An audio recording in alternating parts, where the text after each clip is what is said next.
the gas and everything. So he was able to submerge for 2 days and then he filled right back up. Yeah.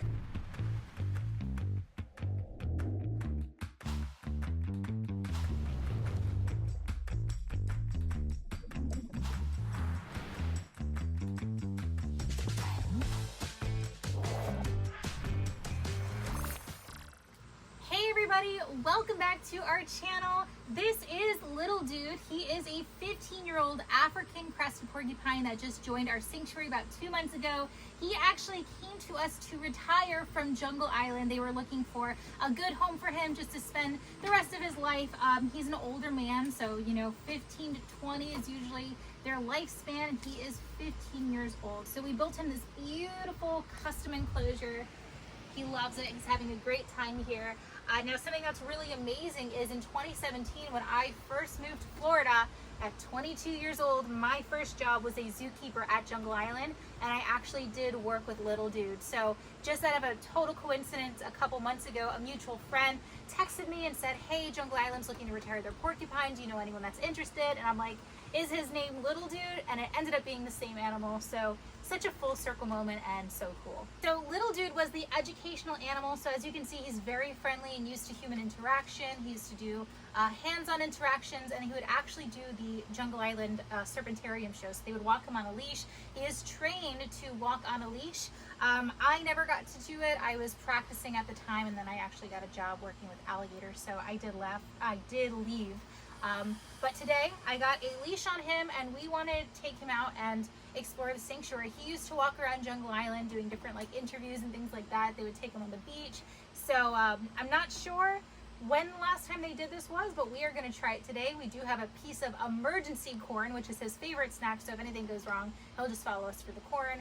But we're going to try to take him out, and this will be great enrichment for him. So he is trained to walk on the right side on a tight leash. So we're going to go ahead. Come on, dude. Let's go. It might look like I'm choking him. I'm not. Whoop, he's excited. We'll open that up. Ready, dude? Ready, dude?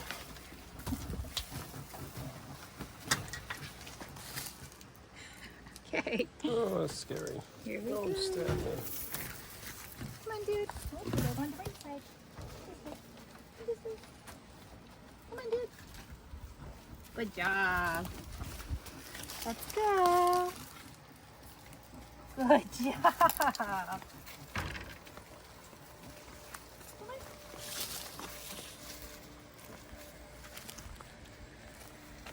Come on. Good boy. He's going. He's going. Come on, dude. And this is a learning experience for me too. The other keepers, they made it look so easy. I'm still learning.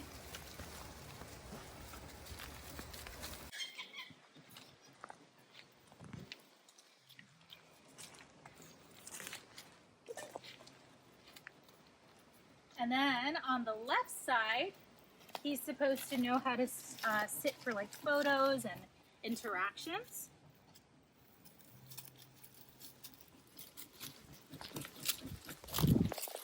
Our handyman's gonna be like, what the hell? You got that piece of emergency corn? I do. Come on, dude. This is so amazing. Come on, dude.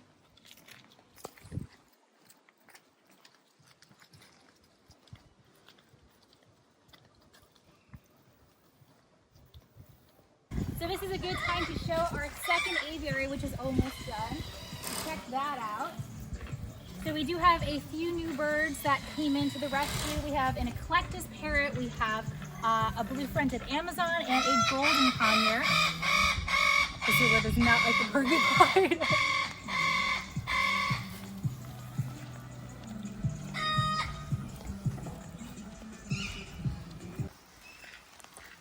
He's doing so good. Great job.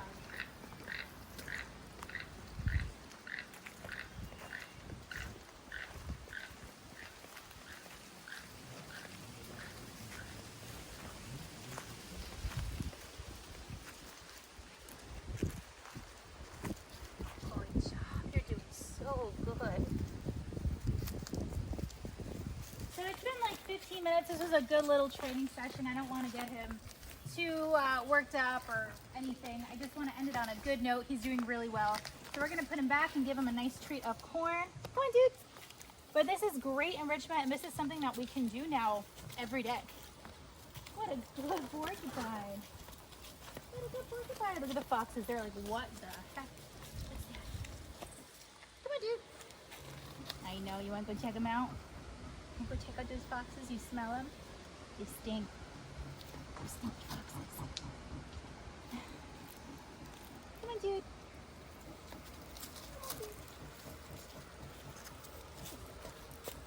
Good job. Oh, you gotta be on the right side though. You gotta stick with that training.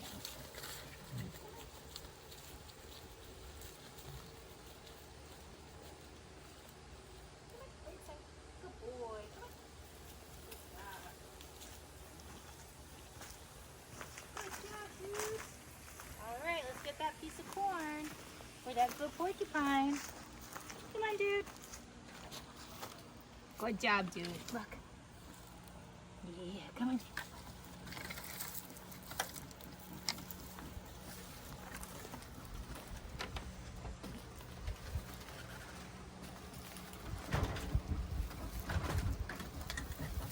Let's take that off.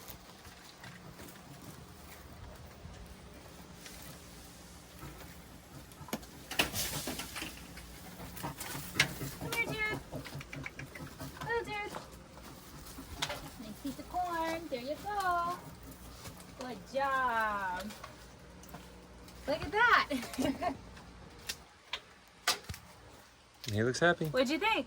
That was awesome. That was cool, right? It's really cool. That's so exciting. All right, so we had a fun time walking Little Dude. We just ran some errands, got some stuff at the sanctuary, and then now we're back and want to show you guys some of the updates. So, new bird alert. So we have Azula, our blue-fronted Amazon. Hello. Azula! Oh, hello. Hello. So she does not like men. So she loves Gabby. She tries to bite me. I wouldn't say she loves me. She tolerates me. Well, whatever she does to you is the opposite of what she does to me. She's very hormonal. Yeah. She's really cute, though. Look at Olaf. Olaf. Hi, Olaf. Oh, you stinky bird, Olaf. And he's doing really good since he got sick in January and was diagnosed with heart disease, but he's been doing great on his meds. We just took him to the vet a couple weeks ago. He looks all good. There's Chloe. Hello. Hello. Oh, Chloe. Hi, Chloe. And our new aviary. Ta-da. So we have our new aviary coming in. Pretty exciting. So what is the new aviary for? Well, it's the birds we already have. So. Yeah, it's for birds we already have. So this is actually going to be Jellybean's new enclosure. So it is larger. So this is what he's in now, which is still large and beautiful. So that's what he's in now. So it's like 2 wide. This is 3 wide. So he'll have more horizontal space. It looks a little shorter. That's just because the ground is shorter. It's actually the same height, believe it or not. There's just a little bit of a slope. This is pretty nice. It's beautiful. A nice big area. Yeah. We're gonna do sand like we did before. Yep. You know, and we'll put a little, like we already did, birches, a little banana tree. You know, so we're gonna set this up nice for him. Maybe some rope. Yeah, definitely some ropes and like some long perches too. And I do want to try to landscape in here a little bit, like some native plants, and just make it look really good for them. So that's for Jellybean. This will be really nice for him.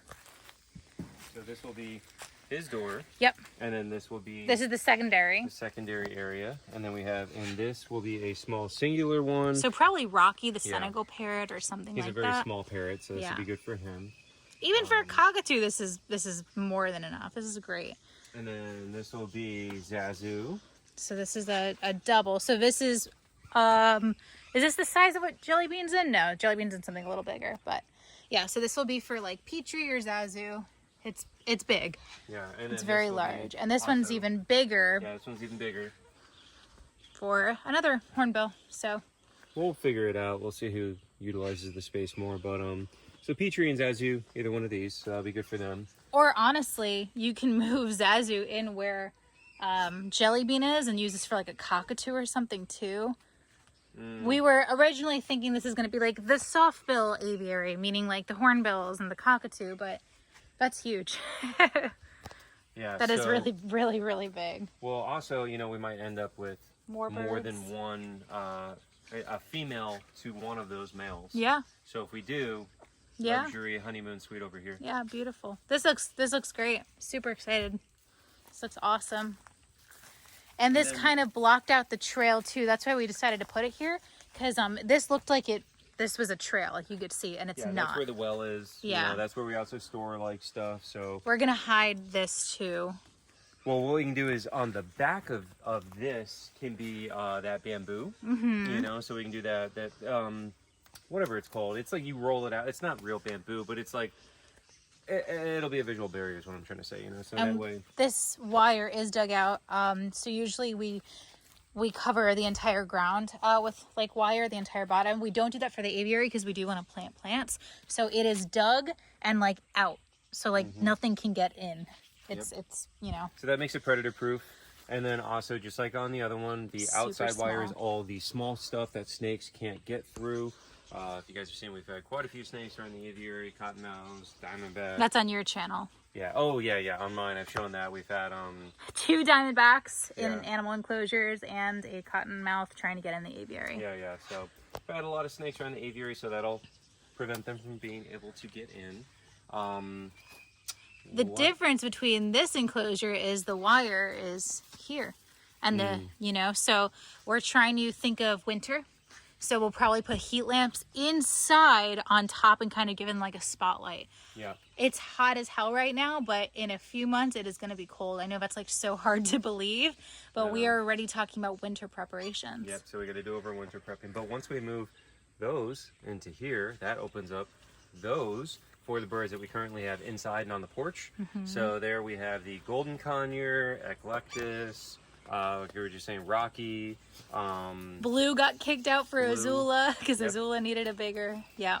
So we had to play some musical birds and move everyone around. Yeah. So, but yeah, so they'll probably move over there, and that way, you know, we could just kind of divide up. We have more parrots, and then more of the softbills, toucans, and hornbills on this side. You know, but yeah, it'd be pretty cool to do. And what is that behind you, Chris? Yeah, and that's our raptor enclosure back there. I like it. It looks like it. A raptor enclosure? Yeah, well, if you watch the first Jurassic Park, Gabby thinks it's too scary. But, oh my gosh, stop telling everybody that. But if you saw it, so that is actually our hospital enclosures, plural. So we have 2 over here. So and there is an alligator in it right now. Yeah, so we have a gator in there right now. We have Gaston, who is our bloated alligator. So he's in that one. Actually, let's bring the hose over.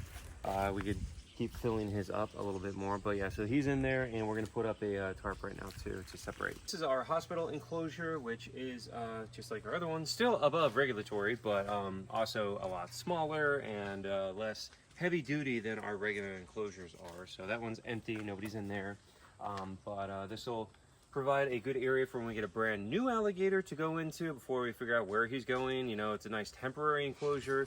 It's also, like we just said, a hospital enclosure if we get in and injured, or if we have you know, one of our current alligators becomes sick for any reason or whatever. The idea is that in this, it's a much smaller area, and that way we can medicate them way more easily, because currently medicating Dino, I got to chase him across a 50-foot pond that's 6 feet deep. So this will make it a lot easier to be able to medicate, and ta-da, there's one requiring medication. So this is Gaston, and so he is bloated. We have not figured out why yet. On my channel, we've done a couple videos talking about how he, well, we've done x-rays, ultrasounds, endoscopy. It's where you stick a camera down their throat into their stomach. Yep, so we've done all of that, and we still don't know what's in there. It is not straightforward. We were hoping it would be straightforward, and you do like an x-ray, and oh, he's got a blockage from this, let's get it out. Have not been able to figure it out. It's a lot more complicated than what we anticipated. So now the next step is probably exploratory surgery, which is not fun or good. Exploratory surgery is like kind of a sexy name. That's extremely dangerous. That means you're cutting open, you're looking around, you don't even know where you're looking yet, and that Well, it's going to be dangerous. We kind of have an idea. We think it's we think it's in the colon. Yeah, some kind of blockage in the colon, maybe like plastic or something that's not showing up. This was a nuisance alligator. He has been bloated like this for at least 15 months. Yeah. So, yeah. Exploratory surgery. You want to talk about the risks? Well, I mean, obviously we are going to do everything like as safely as possible, and our vet actually just spent a ton of money on a portable anesthesia machine because it's safer than injectable. So he's like, I'm going to be paying that off for the rest of my life, but we appreciate you, Dr. Kushner. But yeah, so anytime you do surgery, there's a risk, especially an animal that's already sick, that has complications. We could open him up and we could find something that can't necessarily be fixed, or like if some of an organ or the colon is like perforated somehow and there's a hole, like we're gonna try to patch up. The thing is, we don't know what we're looking for. Yeah, we have no idea. It's gonna be difficult, you know. And we did drain the gas. Well, the doctor drained the gas and everything, so he was able to submerge for 2 days, and then he filled right back up. Yeah, so it pulled off how many? 1,500 milliliters of gas. Yeah. Yeah, so everything it's compressing on his organs. He can't take deep breaths. So we're trying. We've been giving him Gas-X. He's eating and he has energy, but you know, he is skinny. We're trying not to feed him too much because there is something going on there. Oh, he's also extremely constipated. We've tried enemas. We've tried Laxatone. We have done literally everything that we could do.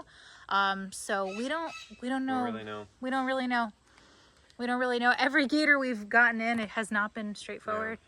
Well, I'll say I had somebody reach out to me who works with crocs in Australia, and he was saying that their crocs, sometimes when they get into a fight, even though superficially it doesn't look like that much damage when they bite each other, the pressure alone can rupture organs inside that cannot be fixed, and they do die. And he said that they had multiple ones that were bloated, looked exactly like that, and ended up dying from it. And they only found out after doing a necropsy. So hopefully that's not the case here. He definitely has bite marks though. Yeah. You know, and which is almost every alligator you find is going to have bite marks. But who knows? You know, that's an option too. But do we know if it was slowly happening with them? Because, okay.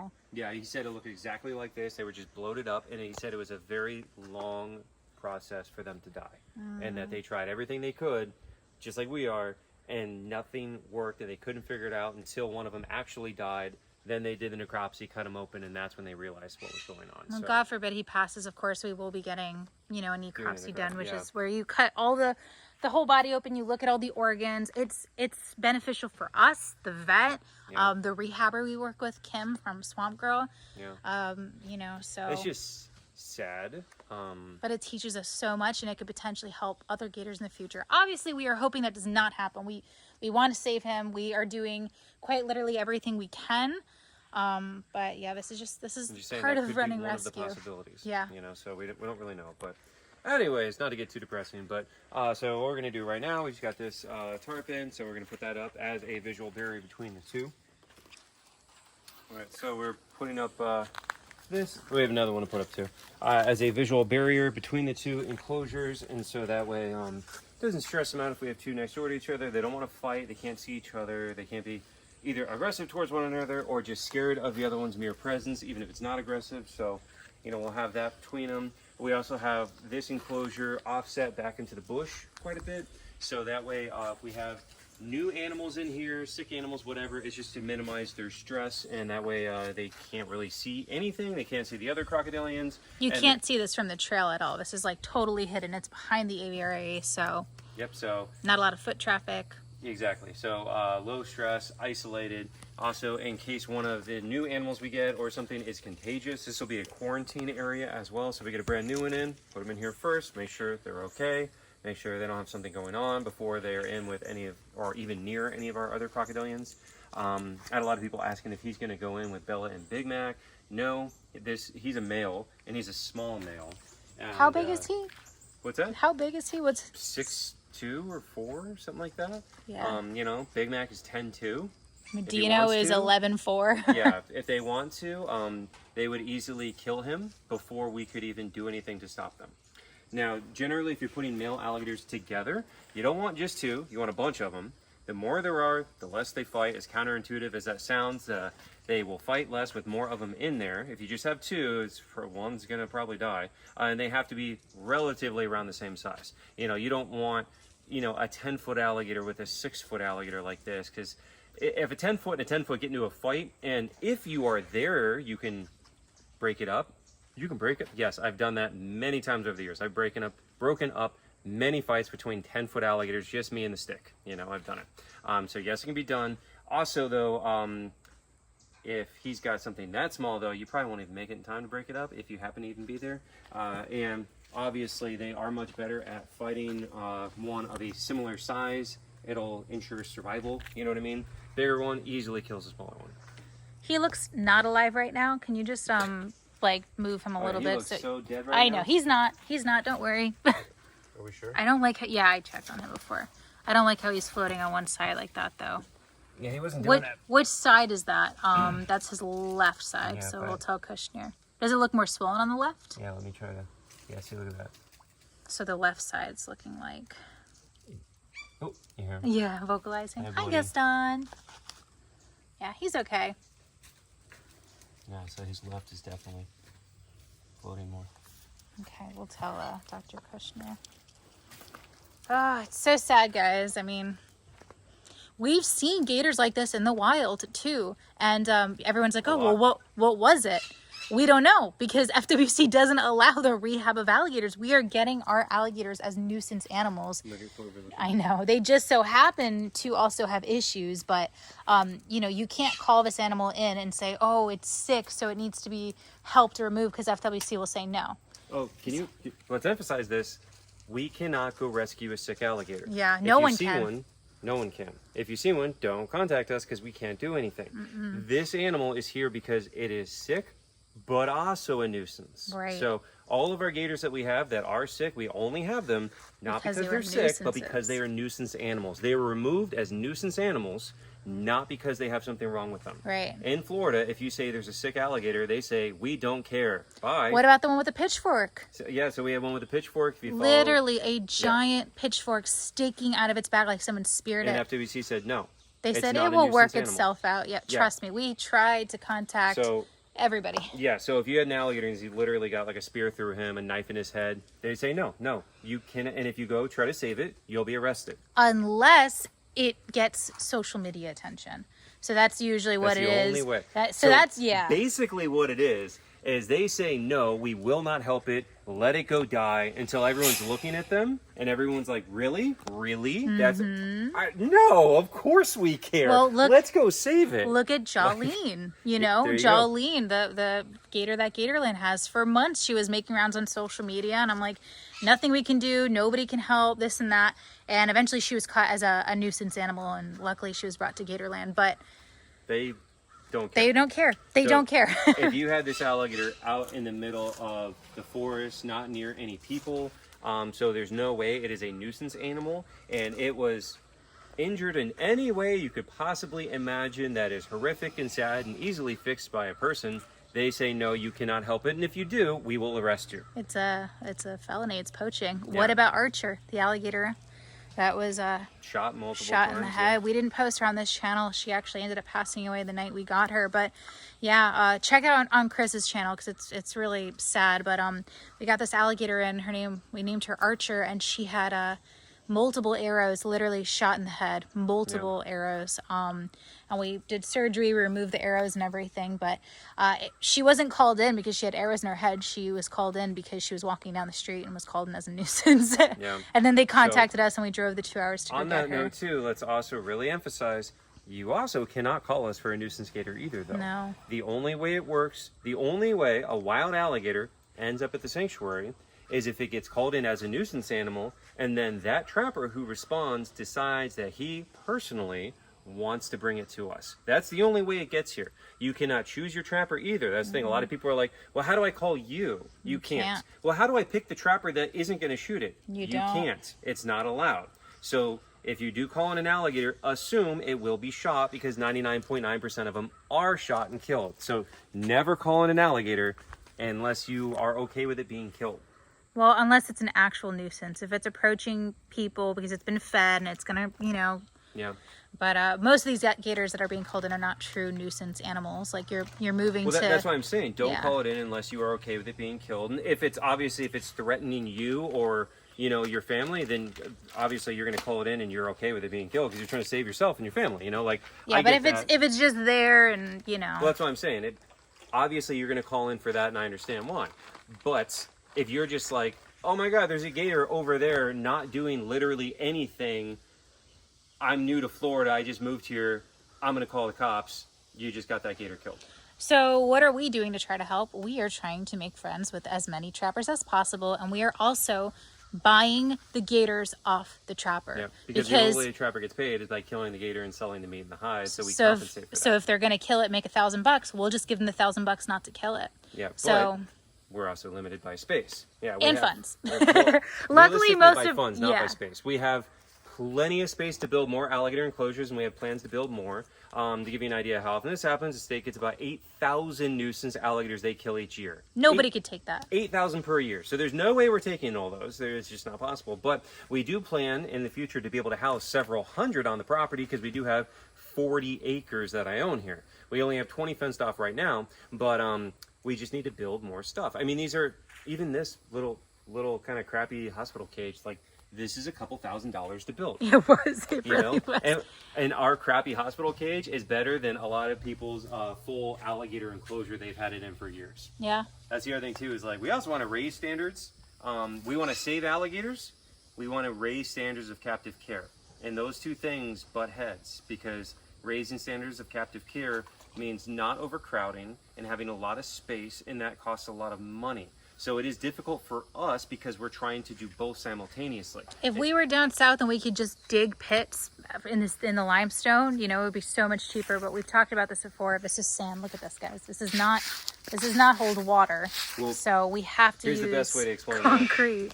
When I drain the current ponds that are 50 by 30 feet, 6 feet deep, and I dump all the water out, do I get a puddle that lasts no? There's not even a puddle that lasts an hour. The water is immediately gone into the sand. Like, it does not hold water literally at all. That entire pond, that's got to be tens of thousands of gallons of water gone into the ground within minutes. That's Olaf. He has a lot to say about that. Yeah, so we're trying to weigh our options. We're talking to somebody about potentially using clay. That will also, we're doing concrete right now and it's very expensive. Clay in Florida is very hard to source, and it also will slowly degrade. Yep. They can dig through it. So we're just trying to weigh our options. We're trying to figure it out. Concrete is the surefire way to go. Expensive, not nice on their feet. We don't want to do that, but it's definitely the way that makes the most sense, honestly. A little bit of arthritis is better than being killed. That's for sure. Or having a miserable life. Let's go show some of our big gator enclosures. Yeah. All right, so this is our small parrot aviary, which you guys have seen before, but we've got some updates in there. We got some new little budgies. We got, 15 of them? I think we got 17 of them. So we have almost 40 budgies now, and room for more. So they're very cute and happy in there. Super cute. Now we need more cockatoos. Yeah. Balance it out. And then we'll show you guys our big alligator enclosure. One of them anyway. There's Aquila. Back there is Dino. And here is Big Mac. And with Dino and Big Mac, well, Dino we're still trying to fix up. He's doing a lot better, but he's not ready for company yet. But with Big Mac, we can put some more big females in here with him, and I think he would be good. Are they both in the water? I see Bella. I don't see Big Mac. Oh yeah, he's under there. I see that big shadow. Yeah, he's a big gator. Yeah, he is. Hi, Bella. So Bella is no longer afraid of us. She is a full-blown nuisance alligator approaching us for food. Look at her. And she's a big girl. She's right at 8 feet. And Big Mac's under the water. Big Mac is 10'2". All my grass is dead. I don't know what to do, guys. I've tried so many different types of grass, and everything keeps dying. I'm swatting mosquitoes, and she thinks. Oh, the mosquitoes are they're so bad. They're everywhere right now. They're relentless. Yeah. Oh. But yeah, I mean, this is what I just feel so bad keeping any animal in captivity, like honestly. And I know people are gonna be like, oh, it was so stupid.